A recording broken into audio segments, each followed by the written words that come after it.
Hello again, everyone. I'm Mike Blake, and welcome to Midday with Mike. Today, I want to talk with longtime guest, noted author, and he is joining us now from well out of the market. This is Thomas Fellows, a familiar guest to Midday. Want to talk about the hot topic, the United Auto Workers strike. Let's talk about unions, Thomas. What's your take? Should unions exist in a free market economy here in the United States? Yes, well, if you look at Adam Smith's writing in The Wealth of Nations, and if you extrapolate his writing, he would agree that unions should exist, even in a free market economy, because he saw companies depressing workers' wages to increase their profits. And we've seen record inflation. We've seen the most inflation we've seen since 1980 to 1980, from 1980 to 1983.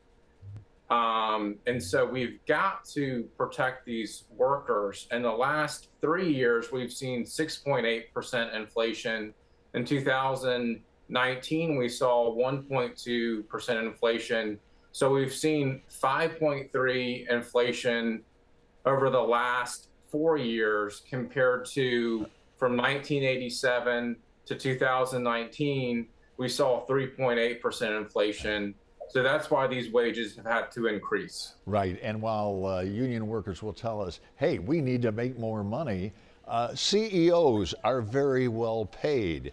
What's your take on this, and what can be done so maybe they can share the enormous profits that they seem to be earning?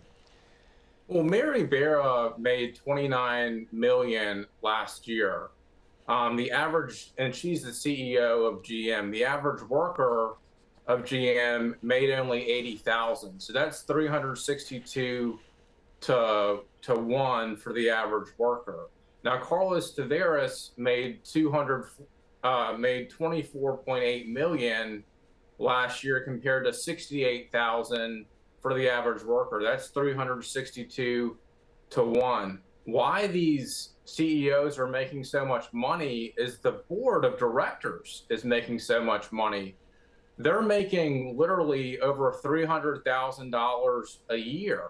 So, the board scratches the CEO's back, and the CEOs scratch the board members' back, indirectly. And that's why these, CEOs are making so much money.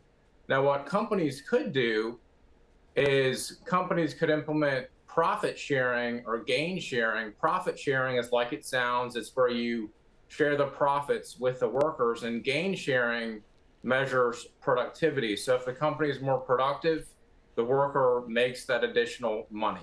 Gotcha. Thomas, fascinating subject. We'll talk more about it in the weeks and months to come.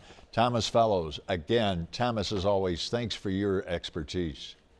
Thanks so much for having me. And I've lost about 22 pounds in the last 10 weeks, so I know you're very proud of me for that. I sure am. Thomas, we'll see you down the road, and thanks again.